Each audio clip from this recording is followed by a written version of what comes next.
Curse of Leela, a tale of betrayal and vengeance.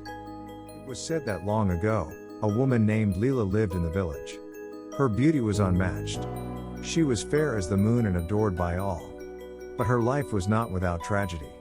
One fateful night, the man she loved betrayed her, leaving her for another woman. Heartbroken and consumed by a deep rage, Leela disappeared into the forest. The next morning, the villagers found only a trail of blood leading deep into the trees. She was never seen again.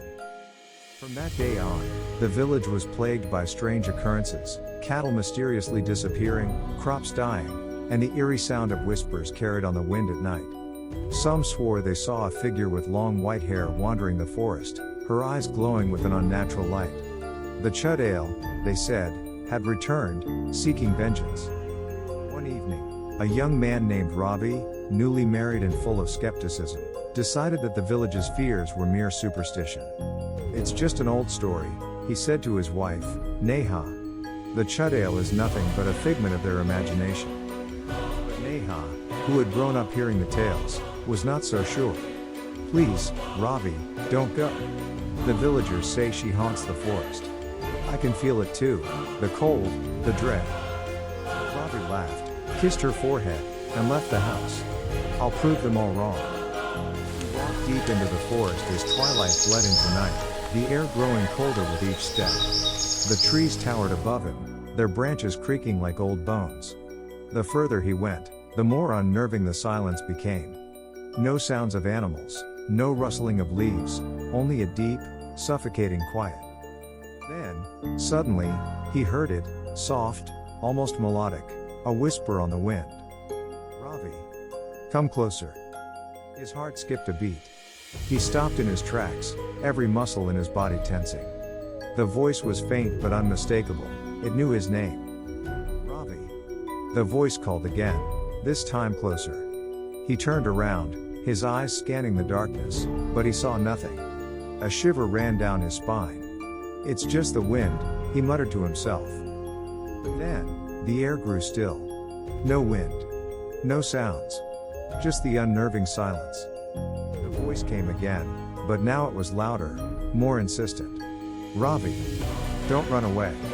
I want to show you something." A figure appeared at the edge of the trees, a woman, dressed in tattered white, her long hair flowing in the wind, despite the stillness of the air. Her face was pale as death, her eyes glowing an unnatural red, like embers of a dying fire.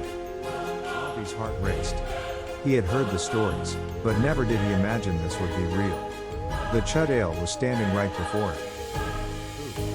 "Who are you?" he stammered. The woman smiled, but it wasn't a smile of warmth. It was a twisted, empty smile, a smile that spoke of centuries of suffering. "I am Leela," she whispered, her voice cold as ice. "I once loved, and I was betrayed. Now, I take what I am owed." Before Ravi could react, her hand shot out, gripping his wrist with an unnatural strength. Her touch was like ice, and a sickening dread filled him as her voice echoed in his ears. "You shouldn't have come here, Ravi," she murmured, her lips curling. "Now, you'll pay the price."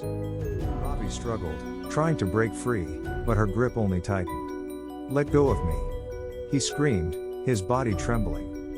But Leela's laughter echoed through the forest, a sound that made his blood run cold. Her eyes glowed brighter, and suddenly, he felt his body grow weaker.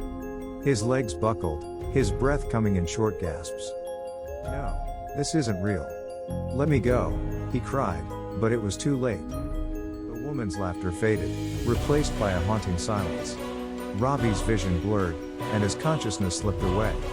The last thing he saw was her face, her hollow eyes staring at him with a quiet satisfaction. When the villagers found his lifeless body the next morning, they saw something strange. His hair was now as white as snow. The horror didn't end there, though. That very night, as the moon rose full in the sky, Neha wandered into the forest, frantic with worry for her husband. She called out his name, her voice trembling, but the only answer she received was the wind, carrying with it the faintest whisper. "Neha, come closer." And when she looked up, standing in the moonlight, she saw a figure, her husband, his face pale and eyes glowing with the same eerie red light. Ravi smiled at her, a smile that was not his own. Neha, he whispered softly. I've been waiting for you.